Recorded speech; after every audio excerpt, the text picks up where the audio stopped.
Previous elections in Nigeria have been fraught with violence. In 2011 alone, election-related and communal violence in northern Nigeria left more than 800 people dead. Now key players in the political scene are hoping to find a solution to this problem. And that's why they're gathered here alongside the international community. They're worried that the situation may be worse if they fail to make a peace pact.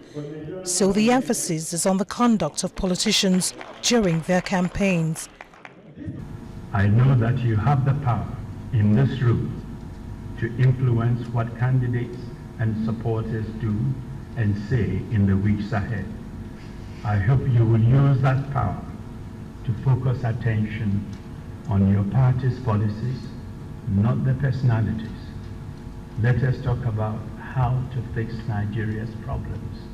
The nature and intensity of the contestation manifested today leads to the inescapable conclusion that unless proactive measures are agreed and implemented by all the contending parties, the level of violence, especially in the aftermath of the forthcoming elections, will this time set a new record.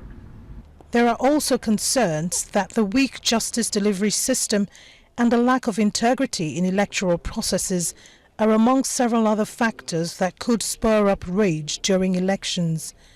What's more, they agree that provocative utterances and hate comments would aggravate the situation, and as such, they call for caution.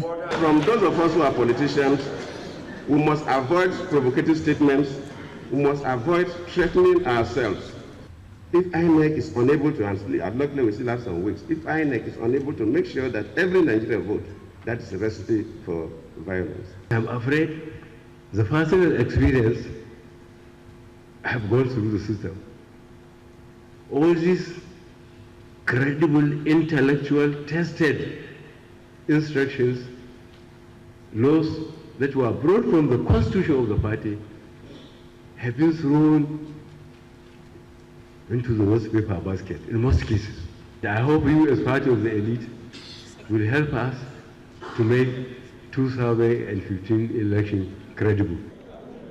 Now politicians and their parties are made to sign an undertaking of a violence-free election in 2015. By this accord, political parties and their candidates would have to refrain from making comments capable of inciting their supporters to violence. They also identify that the electoral body and security agencies have major roles to play to ensure free, fair and credible elections, so they're not left out of the accord. If we all join hands and do our best, God willing, it will come to pass. The 2015 general elections will be credible, will be fair, will be peaceful, and will be non-violent.